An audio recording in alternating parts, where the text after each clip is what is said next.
கோவை குண்டு வெடிப்பு பிப்ரவரி 14, 1998 அந்த ஆறாத வடு நம்முடைய கோவை மக்கள் இருக்கு. ஒரு ஆண்டும் நாம் அனைவரும் ஒன்றாக இதே இடத்துல நாம் இணைகின்றோம். எந்த பகுதியில் குண்டு வெடித்ததோ இறந்த ஆன்மாக்களுக்கு அஞ்சலி செலுத்துகின்றோம், அவர்களை நினைத்துக் கொள்கின்றோம்.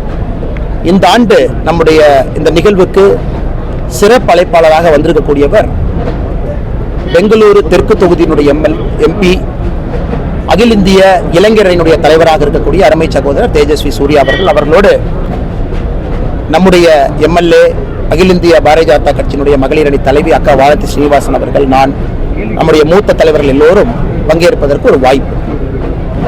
இன்று பல விஷயங்கள் நாம் பேசியிருக்கின்றோம். தமிழகத்தில் எப்படி திராவிட முன்னேற்ற கழகத்தினுடைய ஆட்சி மக்களுடைய உயிருக்கு உத்தரவாதம் இல்லாத ஆட்சியாக மாறியிருக்கிறது. எப்படி முதலமைச்சர் அவர்கள் அக்டோபர் 23, 2022 நடந்த இந்த சூசைடு பாம்பு பிளாஸ்ட கூட இன்னும் சிலிண்டர் வெடிப்பென்று சொல்லிக் கொண்டிருக்கின்றார். ISIS மாடியூல்ஸ் தமிழகத்திலே பரவி கொண்டிருக்கிறது. தீவிரவாதிகளுடைய எண்ணங்களுக்கு ஏற்றார் போல் இங்கே பல நிகழ்வுகளை அவர்கள் சுதந்திரமாக செய்து கொண்டிருக்கின்றார்கள் என்பதெல்லாம் இன்று பேசியிருக்கின்றோம். வருகின்ற காலத்தில் நிச்சயமா நாங்கள் கோவை மக்களுக்கு பல விஷயங்களை சொல்லியிருக்கின்றோம். முக்கியமாக இறந்து போனவர்கள் நினைவு தூண் இங்கே கட்டுவோம். அதே நேரத்தில் இறந்து போனவர்களுக்கு மாதாந்திர பென்ஷனை நம்ம கொடுப்போம். குறிப்பாக தமிழ்நாட்டில் தீவிரவாத தாக்குதல் இழந்தவர்களுக்கெல்லாம் அது நிச்சயமாக நமக்கு அந்த வாய்ப்பு கிடைக்கும் பொழுது நாம் அதை செய்வோம் என்றெல்லாம் நாம் பேசியிருக்கின்றோம் தலைவர்கள் எல்லாம். இதை தாண்டி பத்திரிகையாளர்கள் கேள்வி இருக்கும், கேள்விகளுக்கு பதில்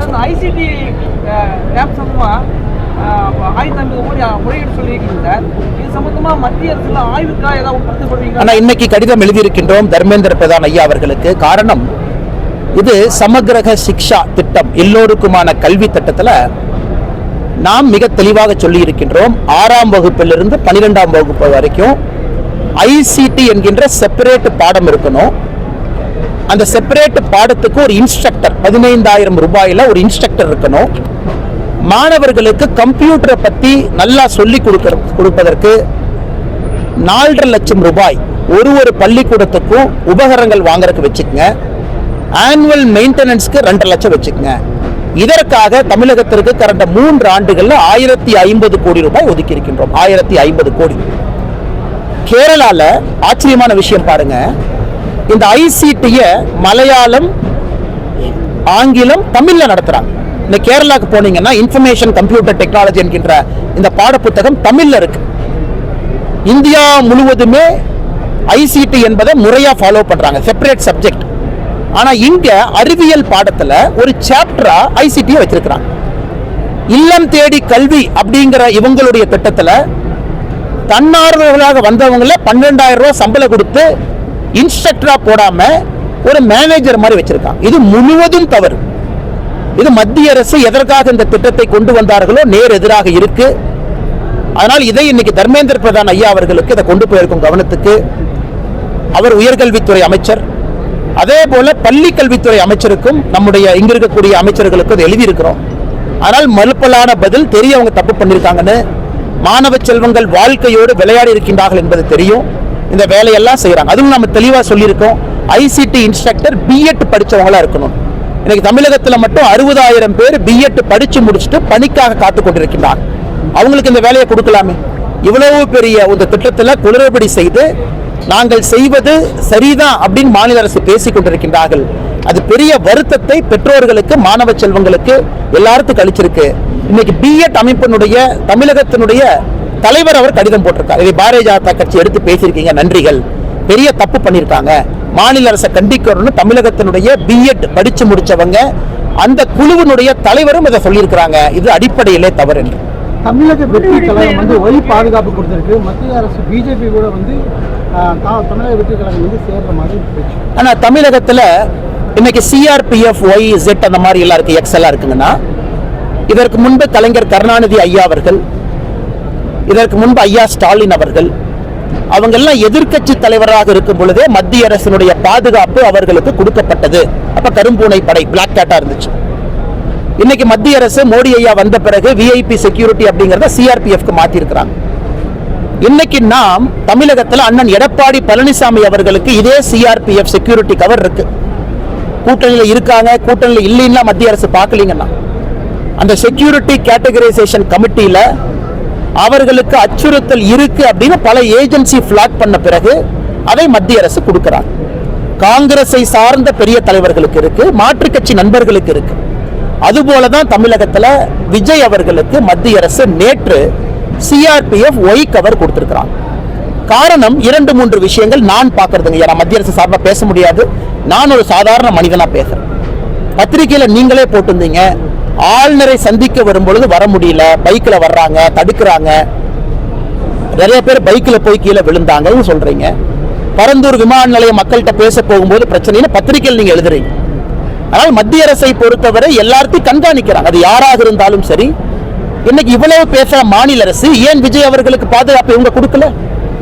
ஏன்னா ஒரு சினிமா நடிகர் விடுங்க, அரசியல் கட்சி தலைவர் விடுங்க, எல்லாத்தையும் தாண்டி தமிழகத்துல சாதாரணமான மனிதர் ஒரு பொது இடத்துக்கு போகும்போது மக்கள் வர்றாங்க, பாதுகாப்பு அச்சுறுத்தல் இருப்பதற்கான வாய்ப்பு இருக்கும் பொழுது இதை தாமாகவே முன்வந்து முதலமைச்சர் ஏன் செய்யலன்னு நான் கேட்கிறேங்க. முதலமைச்சர் கொடுத்திருக்கலாமே. தமிழகத்துல XYZ அப்படிங்கிற கேட்டகரி இருக்கு, Z கேட்டகரி இருக்கு. தமிழக அரசு யார் செய்யல? மத்திய அரசை பொறுத்தவரை எதிர்க்கட்சி தலைவர்களுக்கு செஞ்சிருக்கும்.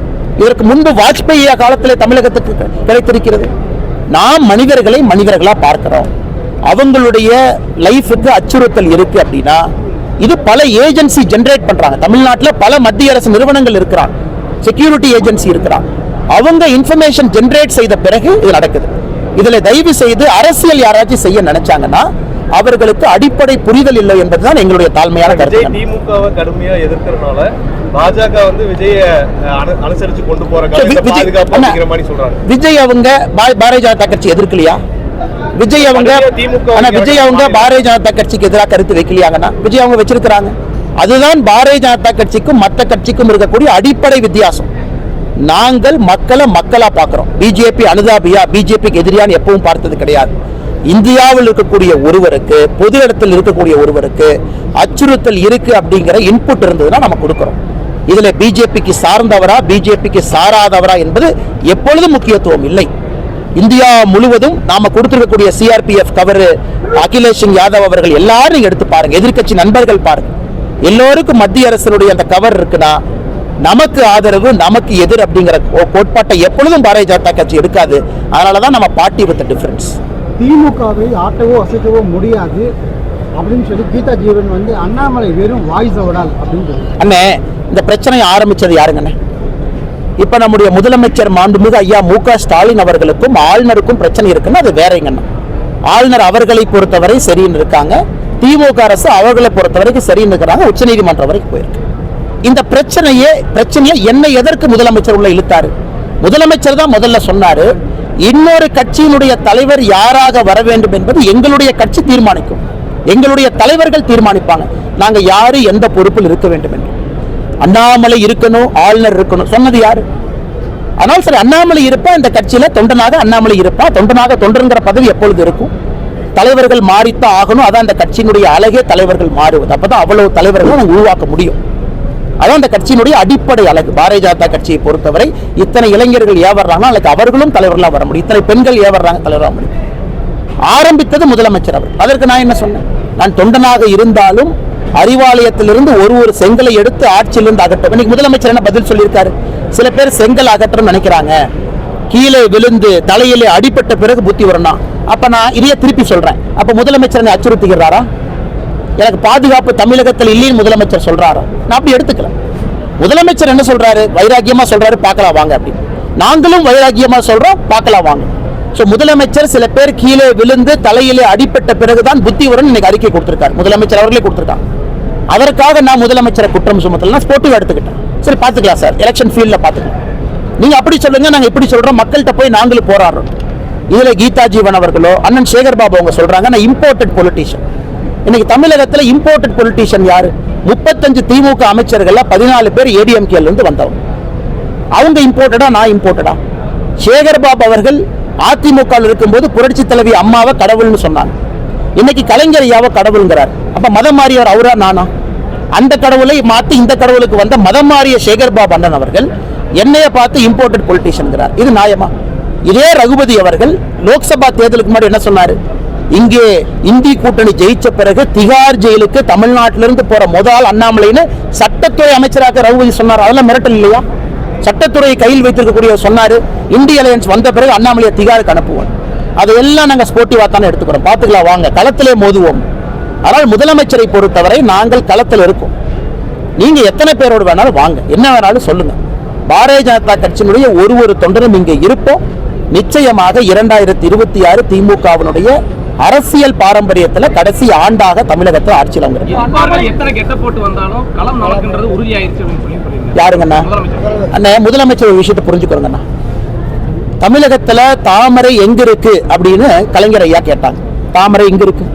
பக்கத்துல இருக்குங்க தாமரை, சரிங்களா? அது ஒரு பெஸ்ட் பெர்ஃபார்மிங் தாமரை இங்க உட்கார்ந்து இருக்கிறாங்க. இன்னைக்கு அதான் சவால் விட்டு அக்கா பேசும்போது வார்த்தையை சொன்னாங்க. இன்னைக்கு மக்களுக்கு குழப்பம். எம்எல்ஏ என்ன செய்வாங்க, எம்பி என்ன செய்வாங்க, கவுன்சிலர் என்ன செய்வாங்க யாருக்குமே தெரியாது. ஆனா இன்னைக்கு ஒரு எம்எல்ஏ அலுவலகம் தமிழகத்தில் எப்படி இருக்க வேண்டும் என்பதற்கு உதாரணமாக கோயம்புத்தூர் தெற்கு தொகுதி உதாரணத்துக்கு சொல்றேன். ஏழை மக்களுக்கு பால்ல இருந்து ஆரம்பித்து, சானிட்டரி நாப்கின்ல இருந்து ஆரம்பித்து, குடிதண்ணீர் வசதியில இருந்து ஆரம்பித்து, இந்து முஸ்லீம் கிறிஸ்டியன் யாரையும் பார்க்கல. யாருக்கு குழந்தைக்கு பால் இல்லையோ எம்எல்ஏ ஆபீஸ்ல இருந்து பால் போடும். உதாரணத்துக்கு சொல்றேன்.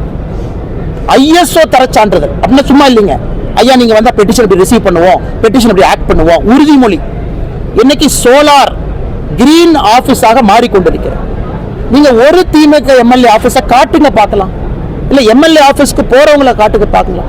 இதைத்தான் நாங்கள் முன்னிலைப்படுத்திக் கொண்டிருக்கின்றோம். அதனால் வேஷமெல்லாம் யாரும் போடலீங்க ஐயா, எல்லாரும் ஒரே வேஷம், தாமரை வேஷம் தான் போட்டிருக்கும். அதனால் என்னதான் முதலமைச்சர் அவர்கள் 2024 7% வாக்கு கீழே போயிருக்க, 2019க்கு திமுக 7% கீழே, 2026 20% கீழே போகும். எப்படி அவங்க ஆட்சி வைப்பாங்க? அதனால் எதிர்க்கட்சி நண்பர்கள் பிளவுபட்டு கிடக்கின்றார்கள். தமிழக மக்கள் முடிவு செய்வார்கள் எப்படி எதிர்க்கட்சி எந்த ரூபத்தில் இருக்கணும். மக்களுக்கு தெரியும். திமுகவை அகற்ற வேண்டும் என்று முடிவு செய்து விட்டார்கள். நிச்சயமாக 2026 அது நடக்கும்.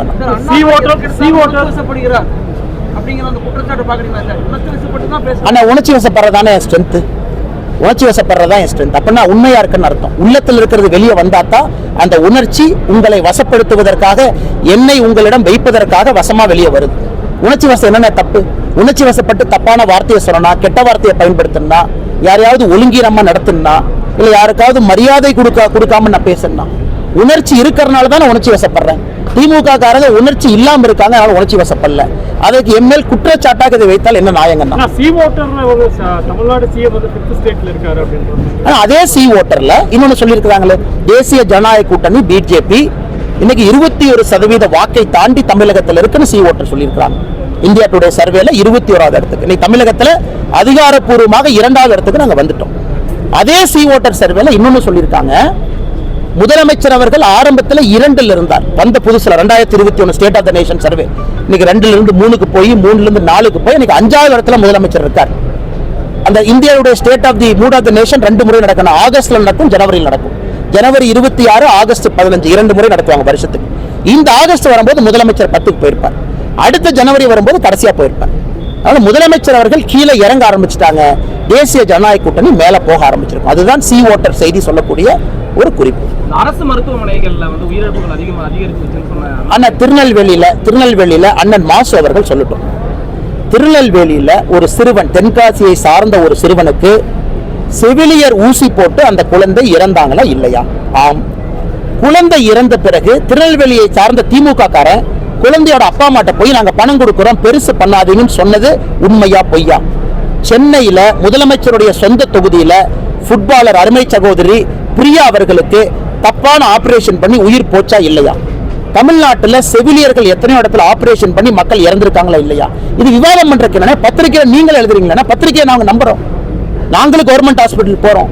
தெல்ல தெளிவாக எழுதிய பிறகு அண்ணன் மாசு அவர்கள் அண்ணா பல்கலைக்கழகம் இஷ்யூக்கு பிறகு வெளியே வராதவர், வாயே திறக்காதவர், அக்யூஸ்டோட ஏன் நான் போட்டோவில் இருந்தேன் அப்படின்னு இதுவரைக்கும் மாசு அண்ணன் பதில் சொல்லாதவர், இன்னைக்கு ஆக்ரோஷமா பேசுறதுக்கான காரணம் என்ன?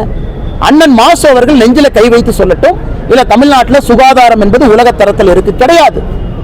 கஞ்சா கருப்பு அவங்க போய் சொல்றாங்க, எங்கேயா டாக்டர் காணான். அதுக்கு என்ன சொல்றாங்க? ஒரு சுகாதாரத்துறை அமைச்சர் என்ன சொல்லணும்?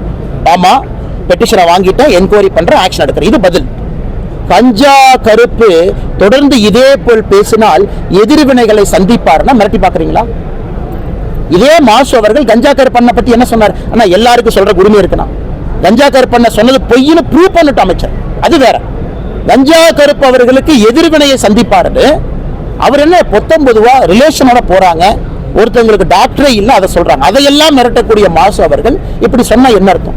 அதனால தயவு செஞ்சு டிபேட் பண்ணலாம். ஒரு பக்கம் நான் உட்கார்றேன், ஒரு பக்கம் கஞ்சா கருப்பன் உட்கார வைப்போம், இன்னொரு பக்கம் நீங்க உட்காருங்க, இன்னொரு பக்கம் கால்பந்தாட்ட வீரர் பிரியாவோட அப்பாவை கூப்பிடுவோம், இன்னொரு பக்கம் தென்காசி 4 வயது சிறுவனுடைய தந்தை தாயை கூப்பிடுவோம். எல்லாம் உட்காந்து டிபேட் பண்ணுவோம், வட்டமேஜை மாநாடு போடுவோம். அதுல தமிழ்நாட்டினுடைய அண்டவாளம் தண்டவாளம் சுகாதாரத்துறை எடுத்து வெளியே வைப்பாங்க. நாடு கடத்தப்படும் இந்தியர்கள் அமெரிக்காவில் இருந்து அண்ணா கோவை குண்டு வெடிப்புல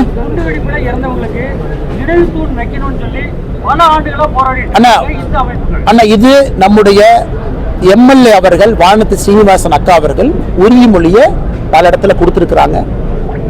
பாரதிய ஜனதா கட்சி தலைவராக நான் பல இடத்துல கொடுத்திருக்கேன், நம்முடைய இயக்கங்கள் எல்லாம் பல இடத்துல கொடுத்திருக்கோம்.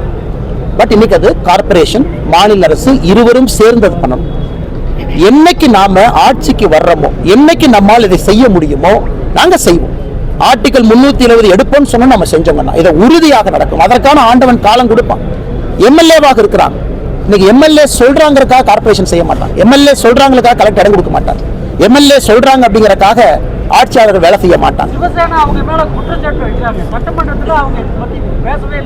யாருங்கண்ணா? எந்த சிவசேனா? அண்ணன் நல்லா புரிஞ்சுக்கணுங்க, பிராக்டிக்கலா பேசுவாங்க, பிராக்டிக்கலா பேசுவோம். இதை ஒரு எம்எல்ஏ அவர்கள் பொது இடத்துல தொடர்ந்து பேசுறாங்க, எல்லா இடத்திலும் பேசுறாங்க. இங்க இருக்கக்கூடிய மேயருக்கு தெரியும், இங்க இருக்கக்கூடிய பொறுப்பு அமைச்சர் சட்டமன்றத்துக்கே போறோம்ல, சென்னைக்கே போகலாம், கோயம்புத்தூர்ல பேசுறோம். எம்எல்ஏ அவர்கள் தொடர்ந்து குரல் கொடுத்துட்டு இருக்காங்க. பொறுப்பு அமைச்சருக்கு பொறுப்பு இல்லையா? எம்எல்ஏ அவங்க சொல்றாங்க, எதர் இல்லைன்னு சொல்லிட்டு ஆமான்னு சொல்லிட்டு கூப்பிட்டோம். இங்க இருக்கக்கூடிய மேயருக்கு பொறுப்பு இல்லையா? மக்களால் தேர்ந்தெடுக்கப்பட்ட எம்எல்ஏ சொல்றாங்க வைக்கணும், இல்லைன்னு சொல்லிட்டு ஆமான்னு சொல்லிட்டோம். எல்லா முழு சிஸ்டமே ஒரு எம்எல்ஏவுக்கு எதிராக வேலை செய்ய வேண்டும் என்று கோயம்புத்தூர்ல கங்கணம் கட்டிக்கொண்டு முழு சிஸ்டமே வேலை பார்க்குது. அதை உடைச்சு வேலை பார்க்கறாங்க. நான் போன வாரம் பார்த்தேன், என்டிபிசி வேறு அமைப்பில் இருந்து அங்கன்வாடிக்கெல்லாம் நிறைய பண உதவி வாங்கி கொண்டு வந்து 11 அங்கன்வாடிக்கு பண்றாங்க. ஏன் இவங்க பணம் கொடுக்க மாட்டாங்க? ஏன் அவங்க மத்திய அரசு நாடி போறாங்க? என்டிபிசி நிறுவனத்தை சார்ந்து அவங்க சிஎஸ்ஆர் ஃபண்டில் இருந்து எதுக்கு எம்எல்ஏ 1.5 கோடி பணத்தை வாங்கிட்டு வந்து எதுக்கு அங்கன்வாடியை பண்ணணும்? ஏன் அங்கன்வாடி பண்றதுக்கு எம்எல்ஏ லெட்டர் எழுதுறாங்க, கலெக்டருக்கெல்லாம் என்னென்ன கை இல்லையானே, கால் இருக்கல, அவர் பண்ண வேண்டியதானே? இன்னைக்கு எம்எல்ஏ அவர்களுக்கு எதிராக சிஸ்டம் இருக்கிறனால இந்தியாவில் இருக்கக்கூடிய மத்திய அரசு பொதுத்துறை நிறுவனத்தை அணுகி செய்யறாங்க. அதெல்லாம் நம்ம தனியா ஒரு படம் போட்டு காட்ட வெக்கக்கேடு இந்த ஆட்சியாளர்களுக்கு. சோ முதலமைச்சர் அவர்கள் வரும் பொழுது எம்எல்ஏ மரியாதையா நடத்துறாங்க, அது முக்கியம் இல்லைங்கன்னா எம்எல்ஏ சொல்ற கொள்கைக்கு செஞ்சு கொடுக்கணும். அது செஞ்சு கொடுத்தாங்கன்னா நானே முதலமைச்சரை பாராட்டுறேன். எங்க செய்யறாங்க? அண்ணே, எனக்கு குரங்கு கையில 2 ஆப்பம் கொடுங்கண்ணே. அந்த 2 குரங்கி சமாதானப்படுத்த பாக்குறீங்க. நீ கொஞ்சோண்டு ஆப்பத்தை கடி, நீ கொஞ்சோண்டு ஆப்பத்தை கடி. ஒரு குரங்கு ஆப்பத்தை எப்போ அதிகமா கடிச்சிருக்கும். அப்ப இந்த குரங்கு என்ன பண்ணும்? அந்த ஆப்பத்தை சமமா கடிக்க பார்க்கும். கடிச்சு கடைசியில் 2 ஆப்பமும் அந்த குரங்கு கையில இருக்காது. இன்னைக்கு திமுகவை பொறுத்தவரை சிறுபான்மையரை தாஜா பண்ணணும்னு இது பண்றாங்க. இன்னைக்கு சிறுபான்மையர் மக்களுக்கு தெரியும், நீ தாஜா தான் பண்ற, என் கையில ஒண்ணுமே இருக்காது. 2020 வரும்பொழுது 26 வரும்பொழுது சிறுபான்மையரே திமுகவுக்கு வாக்களிக்க மாட்டாங்க. நாம சிறுபான்மை பெரும்பான்மை சொல்லி நான் மோடிஜி அவர்களை பொறுத்தவரை இந்த வார்த்தை நம்ம லெக்சிகன் டிக்ஷனரியிலே கிடையாது. நான் 2 பேர்த்த 2 சிறிய சமுதாயத்தை அப்படியே பேலன்ஸ் பண்ணி நான் ஆட்சியில் இருக்க நீங்க நினைக்கலாம். ஒரு நாள் அவர்கள் இருவருக்கும் தெரியும், ஒரு நாள் இருவரும் முடிவு செய்வார்கள். இந்த ஆட்சியே நமக்கு எதிரானது, அந்த கதையில தான் அது போய் முடியும். அதனால என்னதான் இலவசத்தை அள்ளி தெளிப்பன்னு நினைத்தாலும் குரங்கு கையில ஆப்பத்தை கொடுத்து பேலன்ஸ் பண்ண அப்படிங்கிற கதையாத்தான் அது முடியும். சிறுபான்மை பெரும்பான்மை என்பவர் இருவரும் இணைந்து உன்னை பத்திரிகை என்பதை தயவு செஞ்சு ட்விஸ்ட் பண்ணி அண்ணன் வந்து சிறுபான்மையை குரங்குன்னு சொன்னாரு, இஸ்லாம் ஒரு குரங்குன்னு சொன்னாரு, கிறிஸ்தவ ஒரு குரங்குன்னு சொன்னாரு இல்லைங்கன்னா. அதனால 2 கையில் இருக்கக்கூடிய ஆப்பத்தை கொடுக்கிறது திமுக. சாப்பிடுங்க தாஜா பண்ண ஆப்பமும் இருக்காது, அவர்களும் இருக்க மாட்டாங்க. அதனாலதான் 2026 தேர்தலில் ஸ்பீச்ல தெளிவா சொன்னேன், சிறுபான்மையும் பெரும்பான்மையும் இணைந்து திமுகவை ஆட்சியிலிருந்து நீக்குவாங்க அப்படிங்கறது தெளிவா. பாஜகவோட இலக்கு வந்து டெல்லியை தொடர்ந்து தமிழ்நாடுன்னா, தமிழ்நாட்டுல வந்து 2026 கூட்டணி ஆட்சி தான் சொல்லியிருக்கீங்க. அதுக்கு என்ன நேரம் இருக்கும்போது இந்த கூட்டணி ஆட்சி அமைப்பதற்கான மாநில தலைவர் வந்து தாமதம் சொல்லி நினைக்கலாமா? அதிமுக வந்து அண்ணாமலை இருக்கும் வரைக்கும் கூட்டணிக்கு வரமாட்டோங்கிற ஒரு நிலைப்பாடை வச்சிருக்காங்க, நீங்களும் ஒரு நிலைப்பாடை வச்சிருக்கீங்க. அப்படிங்க இருக்கும்போது எங்க நிலைப்பாடு மோடி ஐயாவோட நிலைப்பாடுன கட்சி வளரணும், தமிழகத்துல அரசியல் மாற்றம் வரணும் என்பதிலே உறுதியாக இருக்கின்றோம். வருகின்ற காலம் இருக்கு, நேரம் இருக்கு, எல்லாம் வரும் பொழுது பதில் சொல்லுவோம். எங்கள் எல்லோருக்கும் ஒரே இலக்கு பாரதிய ஜனதா கட்சியை வளர்த்த வேண்டும் என்கின்ற இலக்கில் தெளிவாக இருக்கும். எலெக்ஷன் யாரும் அனௌன்ஸ் பண்ணல, நாளை காலையில் எலெக்ஷன் வரல, மக்கள் யாரும் எலெக்ஷனை பற்றி பேசல. நேர்கோட்டு பாதையிலே பாரதிய ஜனதா கட்சி சென்று கொண்டிருக்கிறது. மோடி அவர்கள் எங்களை வழிநடத்துவாங்க. தமிழகத்திலே ஆட்சி மாற்றம் நடக்கும். மோடி அவர்களுடைய ஆட்சி தமிழகத்தில் அது வரும். அது எந்த மாற்றத்தையும் அண்ணா நேத்து RS பாரதி சொல்றாரு பட்ஜெட்டை பத்தி விவாதிக்க தயார்னு. மாசு அண்ணன் சொல்றாரு நான் சுகாதாரத்துறையை பத்தி விவாதிக்க தயார் வான். அண்ணன் ரெண்டு விஷயம் புரிஞ்சுக்கணுங்க. நாங்கள் எல்லோருக்கும் தயார் தான். எப்பொழுதும் நாங்கள் இல்லைன்னு எப்பொழுதுமே ஓடி போனவங்க கிடையாது. நாங்க தயார். இப்ப மாசு அண்ணன் வர்றாரா, ரெடி வச்சுக்கலாம் வாங்க. 2 மேடையை போடுங்க, வர்றேன், நீங்களும் வாங்க பேசுவோம். இல்ல வானத்தேக்கா வந்தாங்கன்னா இல்ல அண்ணாமலை தனக்கு கூப்பிட்ட எதுக்கு வானத்தேக்கா அனுப்பிச்சுன்னு கேட்பாங்க. நானே வர்றேன் மாசு சொன்னா வாங்க பேசுவோம். RS பாரதி சொன்னாரு பட்ஜெட்டை பத்தி பேசுவோம். தமிழ்நாட்டு பட்ஜெட்டை பத்தி நீங்க பேசுங்க, மத்திய பட்ஜெட்டை பத்தி நாங்க பேசுறோம். 2 சேலஞ்சுக்கும் ரெடி. தேதியும் நேரத்தையும் குறிக்க சொல்லுங்க. சார், அமெரிக்கன் ஜனாதிபதி ரொம்ப பாராட்டி இருக்காரு. Is a better negotiator than me அப்படின்னாரு.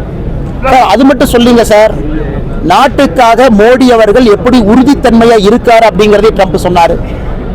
மோடி அவர்கள் என்னை விட பெட்டர் நெகோசியேட்டர் அந்த வார்த்தையை சொன்னாரு. மோடி அவர்கள் இரும்பு பிடியாக அவர் சொல்லக்கூடிய விஷயத்துல இருக்கிறாருன்னு சொன்னாரு. எல்லாவற்றையும் தாண்டி இந்த அற்புதமான நண்பரை 4 ஆண்டுகளாக பார்க்க முடியவில்லை என்று பரிதவித்தேன்னு சொல்லியிருக்கார். அப்படி இருக்கும் பொழுது மோடி அவர்கள் மீது எந்த அளவுக்கு மரியாதை ட்ரம்ப் வச்சிருக்காரு அப்படிங்கிறது நமக்கு தெள்ள தெளிவா புரியுதுங்க. நன்றிங்க.